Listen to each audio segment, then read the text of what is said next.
Olá, meus amigos e meus irmãos do canal O Retorno da Glória.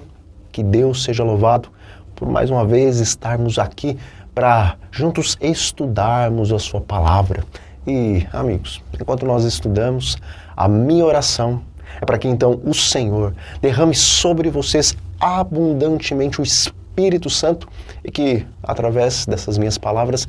Ele fale aos seus corações, trazendo então verdadeira reforma e verdadeiro reavivamento. Amém? Bom, meus queridos, a palavra de Deus, ela está cheia de tipos e antítipos. E, na verdade, em tudo que se encontra nas Sagradas Escrituras, de alguma forma nós podemos trazer para a nossa realidade individual e também para a realidade da igreja remanescente. E lá na história de Elias, não apenas podemos fazer uma aplicação para os nossos dias, mas nós podemos encontrar um tipo, uma ilustração do que está acontecendo e ainda acontecerá entre o povo dos últimos dias. E está escrito: e foi Acabe ter com Elias, vendo, disse-lhe: és tu o perturbador de Israel? 1 Reis, capítulo 18, versículos 16 e 17. Veja,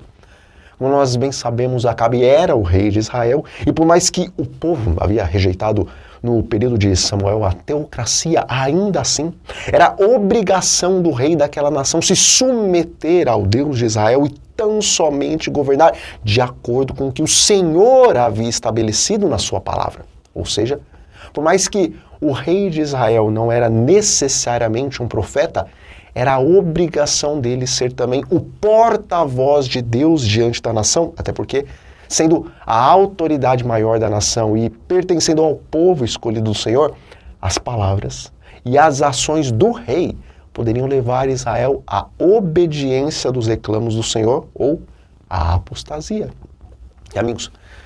por mais que a história de Elias tenha uma perfeita aplicação aos últimos dias no tocante à união final entre a igreja e o Estado e à perseguição do remanescente de Deus, que é o terceiro Elias, sendo que a perseguição inicia-se primeiramente dentro da própria igreja de Deus, e sendo que o Espírito de profecia disse que temos mais que temer dos de dentro do que dos que estão fora, então também podemos trazer para a nossa realidade interna o que aconteceu nos tempos do profeta, porque assim como Acabe era a liderança do povo de Deus e casou-se com Jezabel, que era uma mulher tanto pagã e sacerdotisa, e esse veio a se corromper espiritualmente e acabou levando o povo de Israel a se corromper e apostatar da verdadeira e exclusiva crença em Deus, de maneira que eles então serviam ao Senhor e a Baal ao mesmo tempo. E da mesma forma, ainda que não de maneira generalizada, mas em grande parte, os líderes da nossa igreja estão se revestindo da roupagem de Acabe, e da mesma forma como aquele rei casou-se com uma pagã e profetiza de Baal,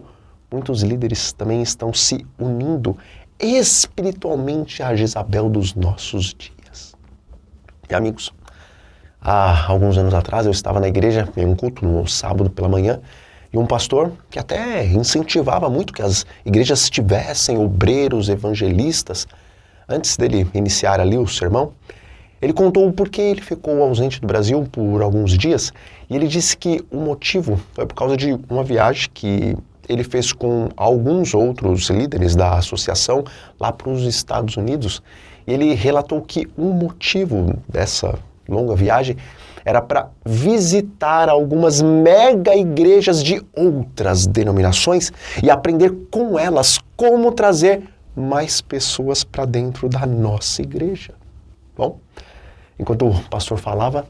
o irmão levantou indignado e interrompeu ali o discurso dele e o repreendeu e disse que se nós temos a Bíblia e temos o Espírito de profecia e a verdade para esses últimos dias, e se nós estamos declarando que Babilônia caiu,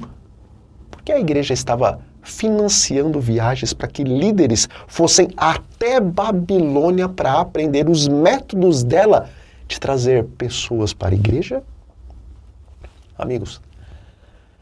quando a igreja que deve apontar os erros de Babilônia começa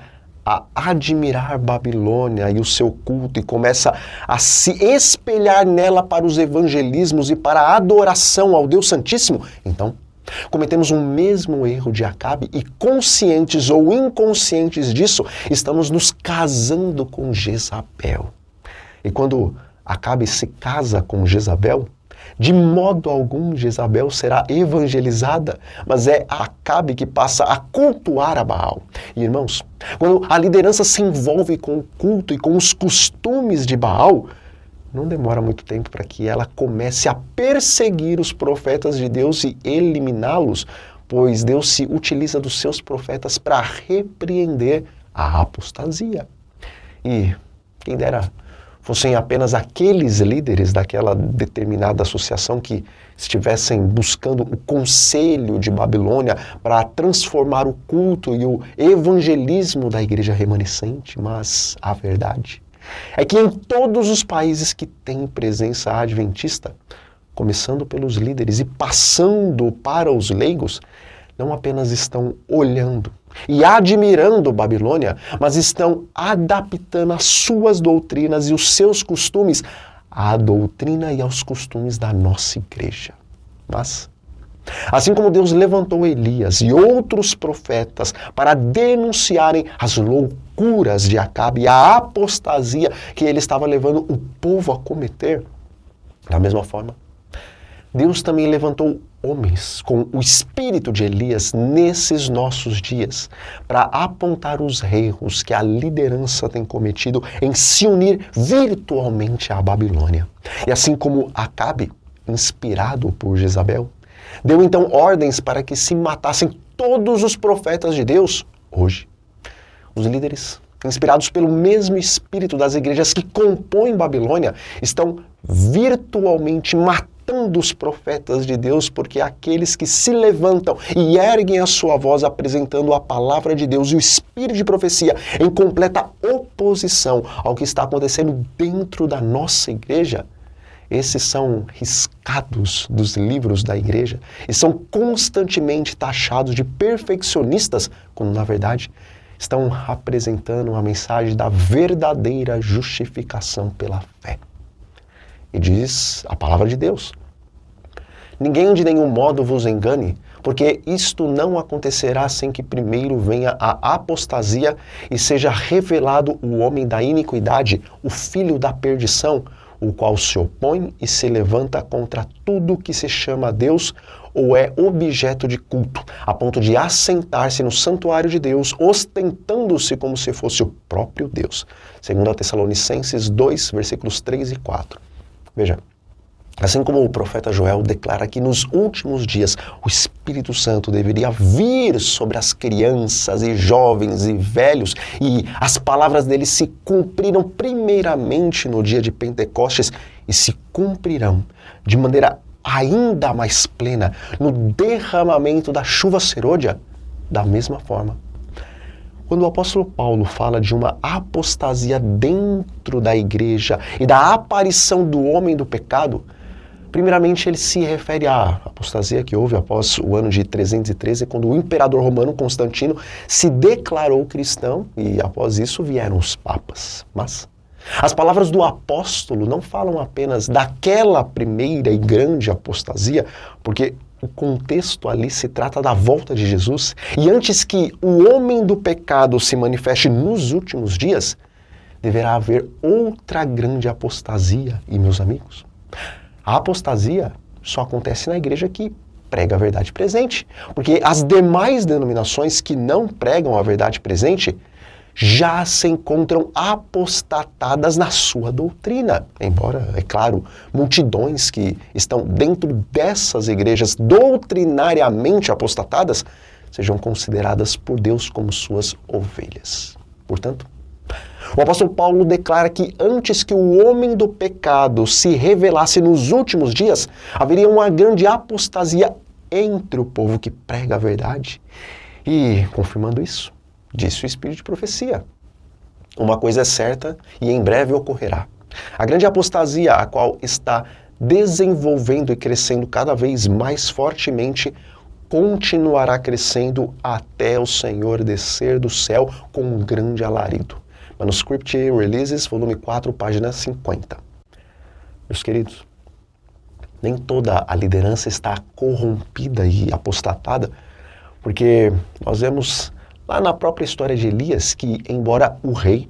juntamente com Jezabel, estabeleceram uma terrível perseguição aos profetas de Deus, Obadias, que servia no palácio do rei, e se escondeu sem profetas e os alimentava. Mas, infelizmente, são poucos Obadias que existem nos nossos dias, enquanto existem muitos profetas de Baal e de Aserá dentro da nossa própria igreja. Contudo, assim como há 3 anos e meio havia uma seca em Israel por causa da apostasia do povo de Deus, mas logo o Senhor derramaria as suas chuvas da mesma forma. Porque nós temos não apenas nos desviado da verdade, mas também introduzido o culto e os costumes de Baal dentro da igreja. Hoje existe uma seca espiritual na igreja remanescente e ainda não temos visto as fortes chuvas do Espírito Santo no meio do povo de Deus. Mas, amigos, Deus havia determinado um tempo limite para que Israel permanecesse naquele estado de sequidão e desolação e para que as chuvas viessem em abundância. Primeiramente, Deus mostraria que estava com o perseguido Elias e depois todos os profetas de Baal e de Aserá deveriam ser eliminados. E diz o Espírito de Profecia: a igreja talvez pareça como prestes a cair, mas não cairá. Ela permanece ao passo que os pecadores de Sião serão lançados fora no joeiramento, a palha separada do trigo precioso. É esse um transe terrível. Não obstante, importa que tenha lugar. Maranata, página 26. Bom, assim como a água no tempo de seca não faltou para Elias e para os profetas que estavam escondidos, hoje Deus também tem refrigerado os seus servos com o Espírito Santo. Mas isso não é o suficiente, meus irmãos. Porque Deus quer enviar as fortes chuvas serôdias sobre o seu povo e para isso, os profetas de Baal e de Aserá, que estão no meio do nosso povo e que trazem o culto e os costumes corrompidos para dentro da nossa igreja, eles precisam ser eliminados. Contudo, diferente do tempo de Elias, hoje, esses profetas eles não vão ser eliminados pela espada, mas eles serão levados como a palha logo após Deus permitir que venha um decreto dominical para provar a sua igreja. E, embora a eliminação desses falsos líderes e do povo, o qual se apegou a essa doutrina dos Baalins, seja extremamente extensa a ponto de parecer que a igreja vai cair, a verdade é que, com os poucos que sobrarão, Deus poderá enviar as torrentes do Espírito Santo sobre eles e, dessa forma, o mundo inteiro será iluminado com a verdade para esses dias e multidões e mais multidões virão para o povo remanescente e ocuparão os lugares vagos que foram deixados por aqueles que preferiram se apostatar do que se arrepender. Bom, meus amigos, realmente aquele será um tempo terrível, contudo, como lemos no texto do Espírito de Profecia, é necessário que aconteça. Mas que Deus nos ajude a sermos como Elias, como os profetas do Senhor e como aqueles 7.000 que não dobraram seus joelhos a Baal. Então, nós vamos ficando por aqui. Um grande abraço a todos vocês, meus queridos. Fiquem na paz do Senhor Jesus Cristo e até a próxima.